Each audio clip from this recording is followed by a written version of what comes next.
The oceans are this reservoir, this archive of information, and so all we needed to do was to find a place that would be closest to Tel Eilan. The Gulf of Oman lies just over 1,000 kilometers southeast of Iraq. Any dry wind-blown dust that swept down from a drought-ridden Leilan would appear in an ocean core drilled here. Domenical was hunting for a mineral called dolomite. Dolomite is found in abundance in the mountains and plains of Iraq and would be present in any dust from the area. What we realistically expected to find was nothing. We really didn't expect to see much, in part because I thought the signal would be so small that it would just be barely above our detection limit. His team analyzed the sample for any signs of dolomite. It was just like what we expected. It was completely flat. There wasn't much variation in the percentage of dolomite. And then about halfway up the core was this spike where the percentage of dolomite increased by 400% over the baseline.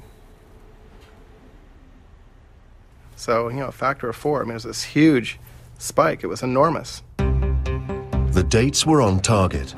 The dramatic spike of dolomite in the ocean core from off the Omani coast matched the fall of the Akkadian Empire. And importantly, the collapse of the Pyramid Age as well. All of a sudden I get a phone call. You're not going to believe it. Dust spike, 2200 BC. It was really quite overwhelming.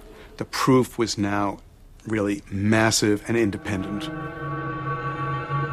This finding proved that the Akkadian Empire suffered a cataclysmic drought at the same time as the drought which had caused the collapse of the Old Kingdom of Egypt. So to find this event was something that was gratifying, of course, but it was also kind of troublesome because why was this particular event so big? Domenical believed the trigger for the event lay thousands of kilometers away in the North Atlantic. The North Atlantic Ocean's natural circulation creates a conveyor belt of water that transports heat from the tropics northwards towards the pole.